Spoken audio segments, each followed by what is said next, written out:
మిథున రాశి వారికి గురువారం అమావాస్య సందర్భంగా వృషభ రాశిలో చతుర్గ్రహ కూటమి సంచారం జరిగినప్పుడు ఎలాంటి విధి విధానాలు పాటించాలో ఈ వీడియోలో సవివరంగా సంపూర్ణంగా తెలుసుకుందాం.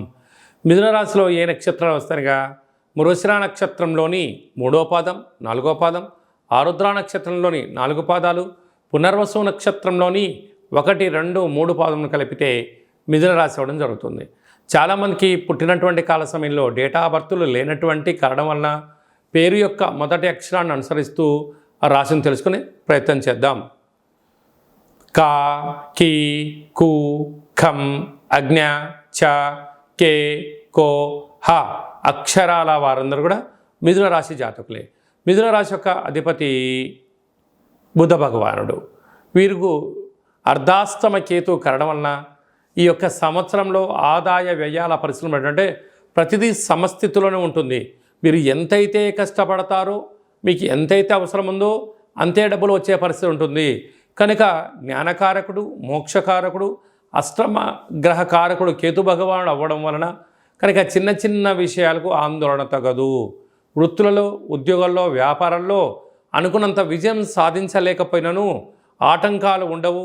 మీరు పెద్దగా డిసప్పాయింట్ అవ్వాల్సిన అవసరం లేదు అని చెప్పి గ్రహ గమనాలు తెలియచేస్తున్నాయి.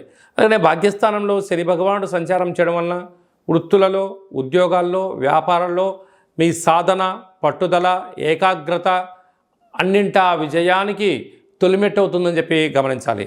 రాజ్యస్థానంలో రాహు సంచారం చేయడం వలన వృత్తులలో ఏదైనా ఒక వ్యాపార కార్యక్రమాల్లో చేస్తున్నప్పుడు అనేక మంది చెయ్యలేనటువంటి వారందరూ మీరు చేస్తున్న పనిని చూసి ఓర్వలేని పరిస్థితి అధికంగా ఉంటుంది.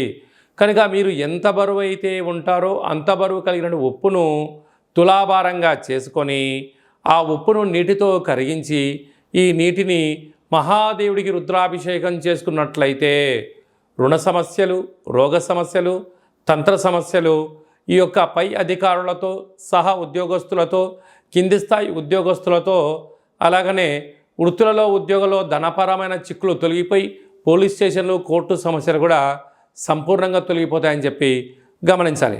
లాభస్థానంలో కుజుడు, ఇది అద్భుతమైన యోగము. గృహయోగము, భూములు, వ్యాపార క్రయ విక్రయాలు యోగదాయకం అని చెప్పి గమనించాలి. వ్యయంలో చతుర్గ్రహ కూటమి, ప్రభుత్వ అధికారులతో ప్రశాంతంగా ఉండాలి. గురువు అక్కడే రవిచేత హస్తగతం అవడం, శుక్ర భగవానుడు స్వక్షేత్రకంగా కూడా అక్కడ ఉండడం వలన దూర, వాయు, జల ప్రయాణాలలో ఎంతో జాగ్రత్తలు అవసరమని చెప్పి గమనించగలగాలి.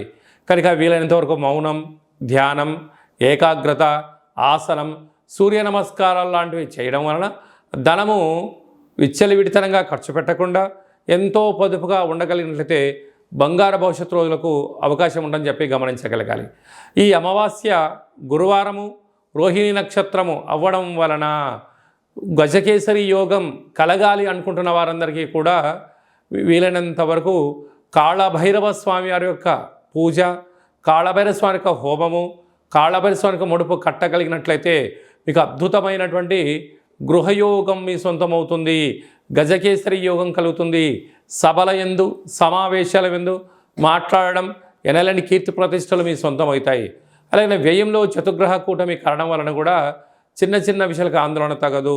మృగశిర నక్షత్ర జాతకులకు బార్డరు, న్యావీ, పోలీస్, ఎయిర్పోర్ట్స్, రక్షణ శాఖలో ఉండబడిన వారందరికీ చాలా మంచి కాలం అని చెప్పి గమనించాలి. కనుక మౌనం, ధ్యానం, ఆధ్యాత్మికత, సూర్య నమస్కారాలు మీకు అదృష్టాన్ని తీసుకొస్తాయని చెప్పి గమనించాలి.